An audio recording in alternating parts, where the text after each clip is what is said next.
Hello everyone, this is Armadius, and today I want to experiment with a slightly different video format. So a while ago I wrote an essay for fun, and someone read it and told me to narrate it and add a PowerPoint. So that's exactly what I'm doing here. Now I will link to my essay in the description, but do note that I'm not just going to be reading off of my essay for this video, because while making the PowerPoint, I actually did a little bit more research about this topic that I was not bothered enough to add to the essay. So here you have it, Kaliningrad's constitutional future. So let's start with a map of the EU. Now there's quite a few spots you can see that are surrounded by the EU but are not part of it. For example, the UK because Brexit, Norway because fishing, the Balkans because broke, Switzerland because absolute neutrality, but these places are not our focus for today. Our focus today is this little bit. This bit of Russia that's surrounded by the European Union and not part of it. And this little bit of Russia is named Kaliningrad. And today we're talking about the Oblast, or the Russian region of Kaliningrad, not just a city. It's kind of like a New York City, New York kind of deal.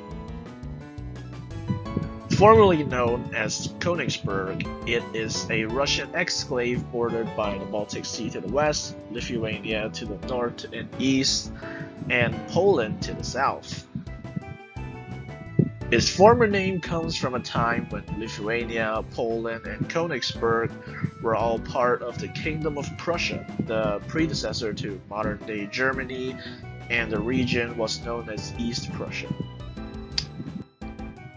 But then, in 1945, Königsberg and the surrounding areas were annexed by the USSR.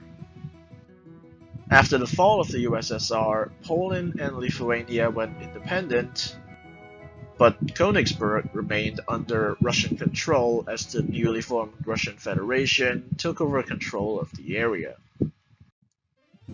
And from 1945 to present day, the Soviets and Russians have largely displaced the original population that had consisted of mostly Germans, Lithuanians, and Poles. While these three ethnic groups are still present in the region today, they are a tiny minority, only adding up to about 2% of the local population. And of these three groups, the Lithuanians make up the largest part. The rest of the populace comes from mostly Russia, as well as other former USSR countries like Azerbaijan, Armenia, Uzbekistan, Belarus, Ukraine, and even some Tatars from various ex-Soviet states. Russian is obviously the dominant language, but there are still tiny pockets of German and other languages that are spoken. Now, I'm not saying this is gonna happen, but I am just imagining a theoretical scenario in which Kaliningrad did somehow go independent. So if you're from the Russian government and you're watching this, don't freak out. I'm not encouraging people to do this, just imagining some sort of alternate universe in which it did happen. And ideologically, it does kind of make sense as well, because people from Kaliningrad are described as spiritually closer to the rest of Europe than Moscow. And for simplicity, I'll be referring to Kaliningrad as Kalin from now on, because Kaliningrad is in and of itself a tongue twister. So how would it fare as an independent country, and are there sentiments in the Oblast to do so? I shall try to answer these questions one by one and then some. Firstly, let's assume that this new government is pro-EU and is fairly liberal and socialistic, much like the governments of Denmark or Scotland, and that somehow Russia is okay with this independence declaration.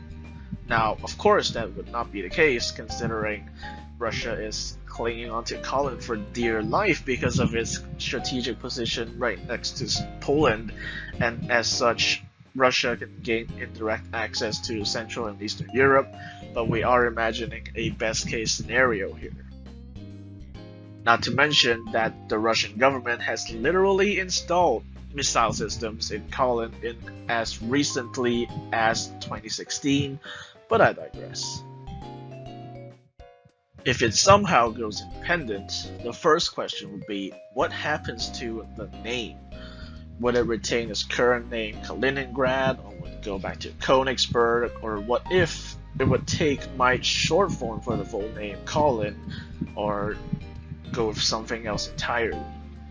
Given a pro-EU government, it was almost certainly not retain its current Russian name, and given the current German presidency of the EU, Königsberg would certainly be preferred, but what would the locals think of this decision? Would the Russian majority feel that their Russian ancestry and language has been undermined entirely?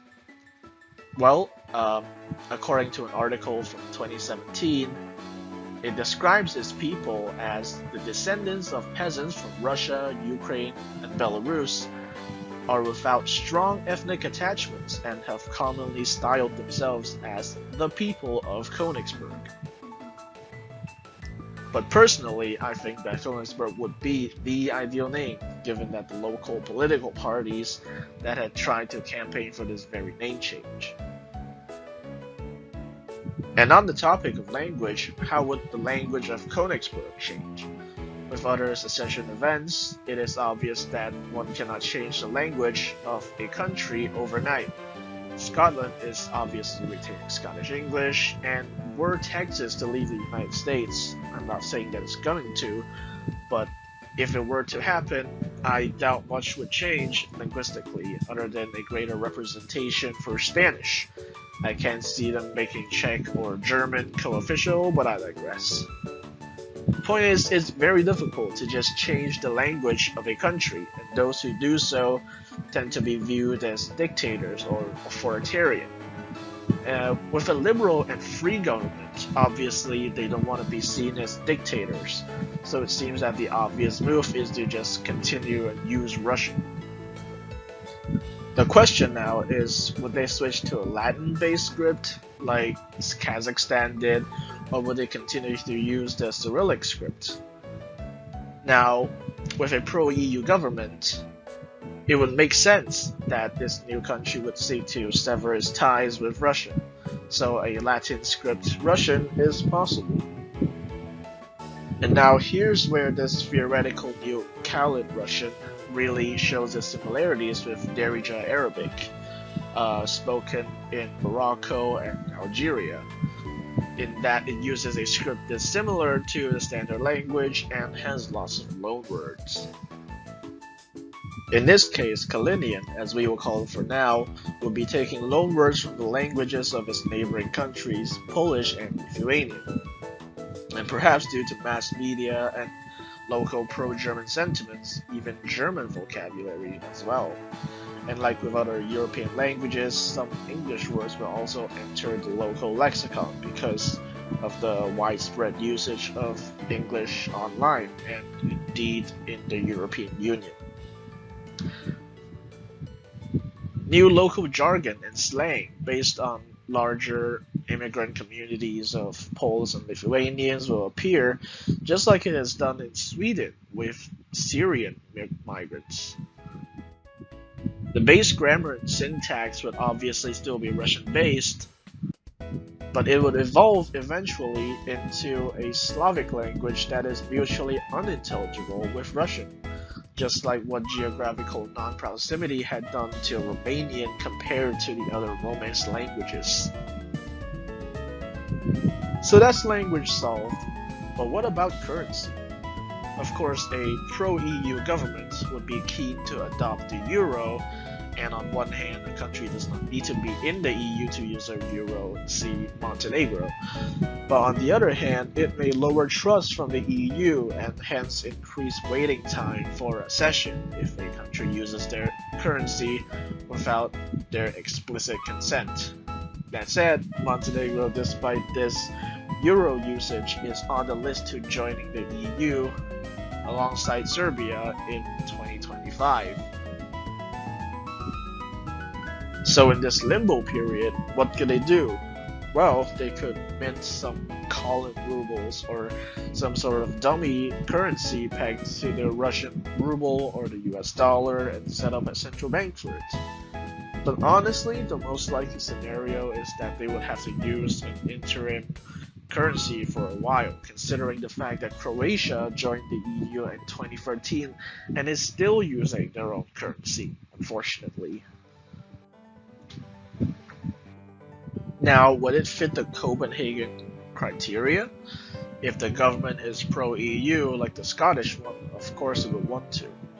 A free market economy, rule of law, democracy, human rights, etc.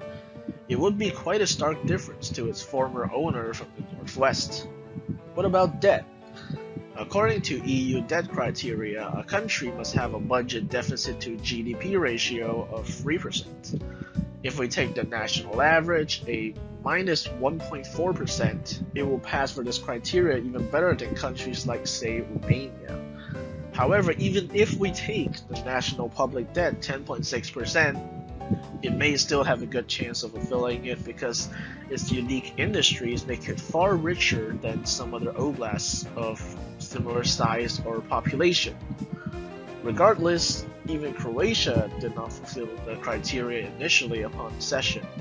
However, soon after, the single market, as well as decreased spending for some time, allowed it to do so.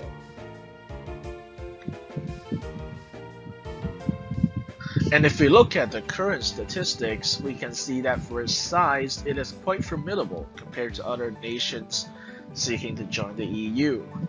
Colin has a nominal GDP of 7 billion US dollars, amounting to roughly 7,000 US dollars per capita.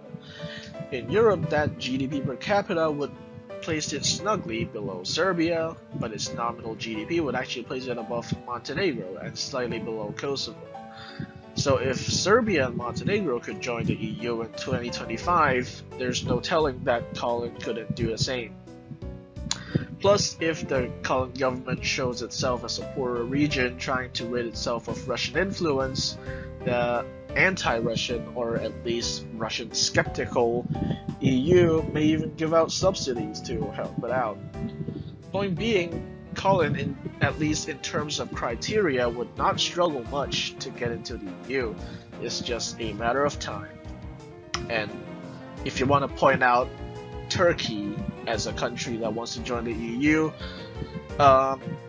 definitely not under Erdogan. That's all I'm going to say about that. Now, the economy. Colin, as it stands, is renowned in Russia and indeed the world for being the biggest exporter of amber, that yellowish-orange gemstone-like thing, which is actually tree resin, but I digress. Even my mom bought some of it when traveling to Russia. It is estimated that Colin owns about 90% of the global amber reserves. At the moment, Russia takes the raw amber from Colin and processes it, and then sells it to the world. Upon independence, Colin could do the processing right there in their own country. It's a similar argument to its Scolin's oil. Colin could be the global exporter of amber. As for the other industries, there are also auto part producers, as well as shipbuilding facilities, food processing, ion thruster development apparently, and manufacturing of electric propulsion systems, as well as producing satellite receivers and nanomaterials. Of course, many of these companies are state-owned by Russia, not Colin. So upon independence, it seems that most, if not all of them, will move out. there is a silver lining in that neighboring countries might now be keen to invest in the colony, and once there's enough capital, people in Colin could start to build their own enterprises. Fishing is also an important regional industry, but what I think makes Colin ideal for independence is the fact that it has a big power station that can power the entire country slash oblast without depending on electricity imports. This means that Colin does not need to import power from indeed Russia or elsewhere. Energy stability is high. And this is also part of the rationale behind Texas independence, because Texas has its own electric grid separate from the rest of the country. It doesn't have to be worried about the US government cutting off power to the states. What about military defense? It would undoubtedly need its own army, seeing as Russia could snap and annex it again with little notice. Now, I'm no expert on defense, but it seems some sort of system mimicking that of Poland or Lithuania could work.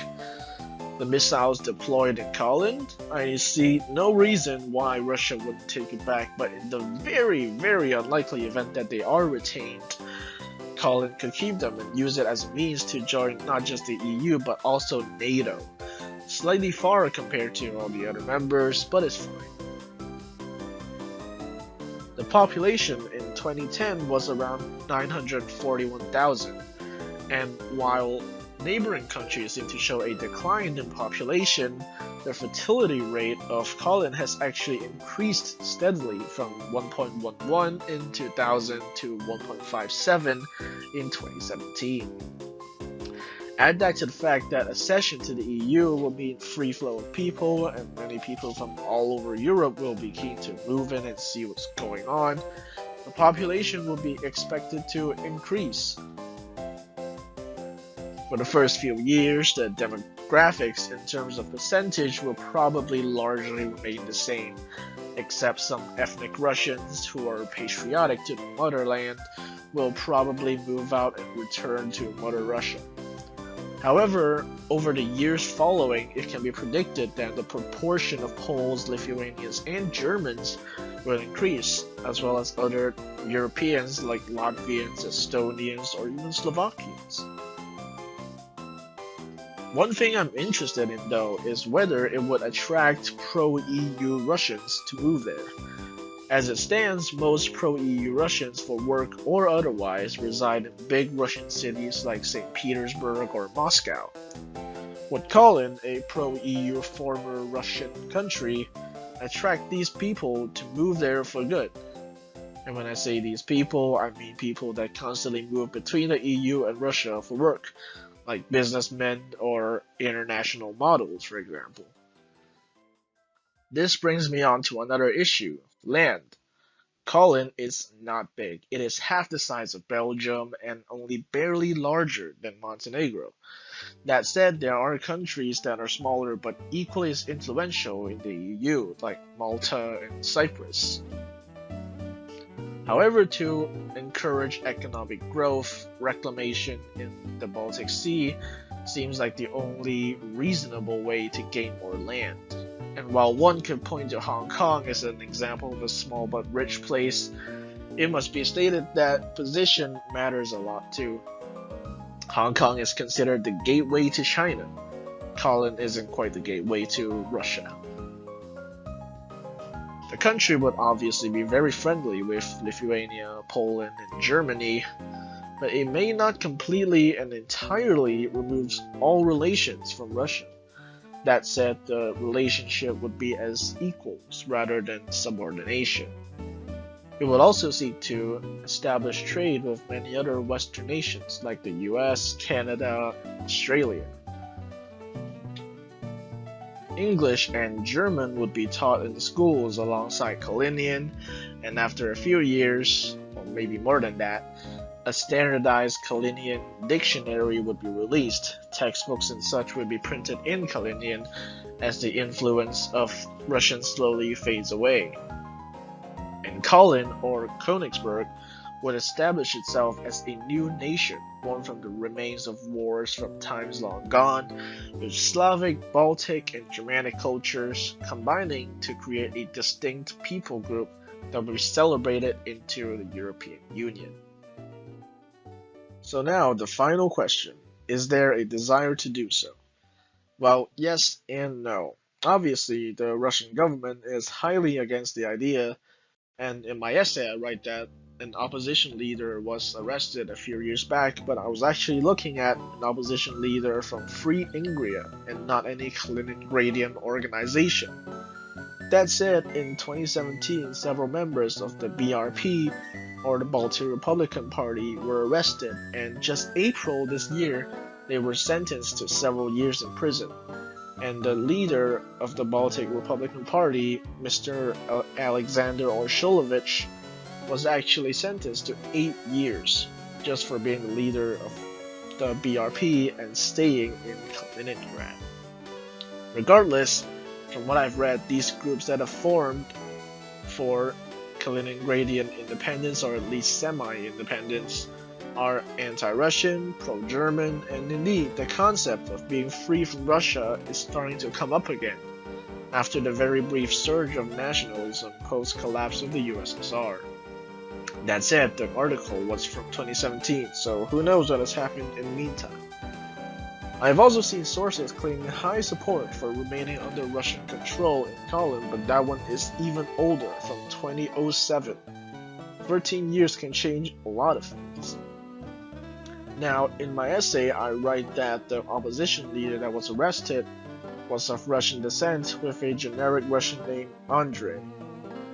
Now, that's not true because, as you can see on the screen, the opposition leader arrested was named Artem Zolotarev of Free Ingria, and neither does the BRP leader have the name Andrei. Regardless, my point still stands that instead of the unique Baltic Germanic Slavic identity that I suggested, it might perhaps lean towards a mixture of the latter two, Slavic in ancestry, Germanic in ideology, just like I had mentioned earlier. I should mention that I do not endorse the Baltic Republican Party in any manner, because their plans to form a fourth Baltic Republic is simply impossible. By definition, the people of a Baltic Republic speak a Baltic language, so a language linked to Estonian, Latvian, or Lithuanian. Russian is linked to none of those. Therefore, if a republic were to form in Kaliningrad, it could not and would not be classified as a Baltic Republic solely because of geographical location.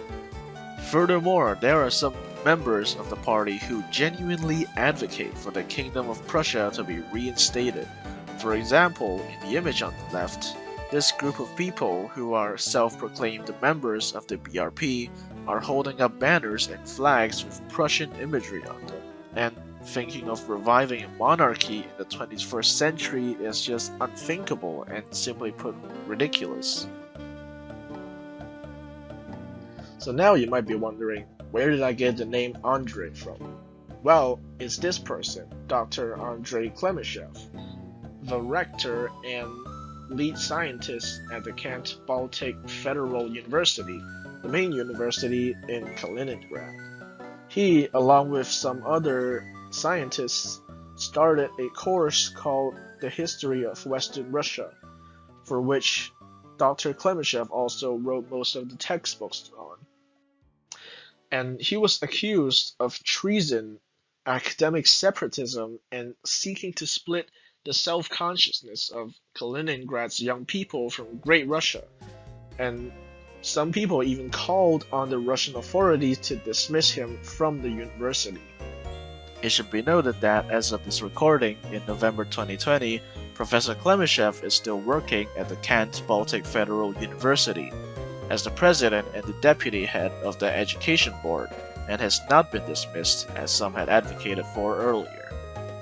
Will Kaliningradian independence happen? Well, never say never, but without a doubt, Scotland, maybe even Wales, would be leaving the UK before there's even a chance of that happening. And another barrier to the independence of Kaliningrad from Russia would be religion. The Orthodox Church is highly pro-Russia, and while 56% of the population are either spiritual or atheist, 30% of the population is Orthodox. Therefore, this alone might cause some divide in society with regards to separatism.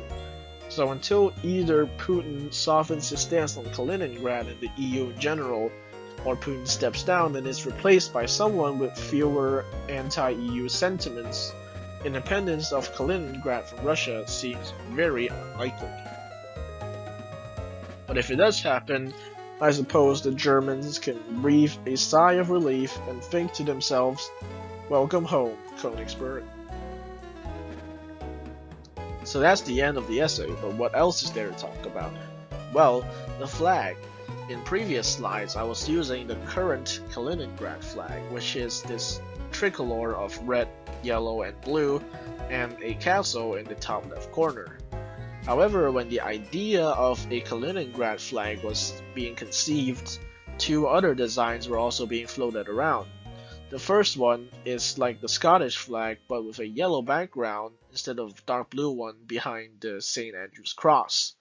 And the other one looks quite like the Sierra Leone flag with a green, white, and dark blue tricolor. Now, if Kaliningrad were to change its flag post-independence, I would personally prefer the tricolor, the Sierra Leone-esque tricolor. However, there is no historical precedent of any country seceding from the Russian Federation.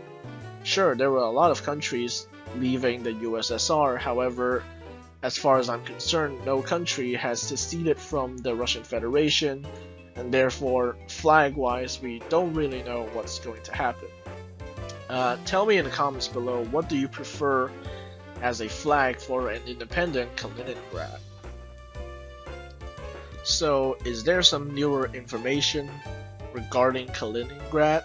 Because all my research have been based on stuff from 2017 and before?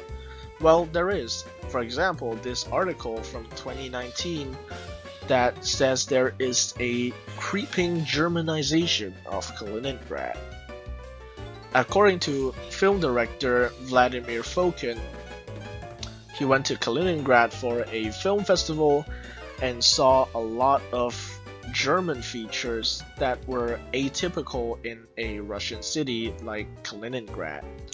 For example, redecorating Russian buildings in the Königsberg style, and apparently changing the name of streets from Russian to German and the signs from Cyrillic to Latin script. Now, I don't know if that's true because I've never been there, but if any of you live there, let me know, is that true or not? Another bit of news, this time from only 4 months ago, is that the coronavirus pandemic has caused Kaliningradian citizens to become so poor that they can no longer afford to buy food. And it has been floated around that there should be a Polish annexation referendum. And as far as I'm concerned, there has been no official governmental response from either the Polish or the Russian governments. But it seems unlikely that something like this would happen, according to Russian military experts. And there's this article from 2 months ago, wherein a political commentator claims that were the current Belarusian regime to be overturned, the Russian government would hand over the Russian exclave to the enemy, which I'm assuming means Europe or the EU.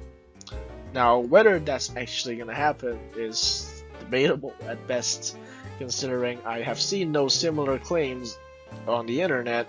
However, this is still something to look out for, and obviously Belarus is another place to look out for as well.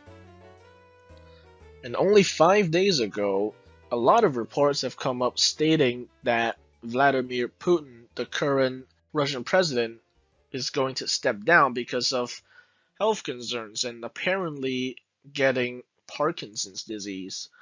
And the Russian government denies this, but who knows what's going to happen in the upcoming days.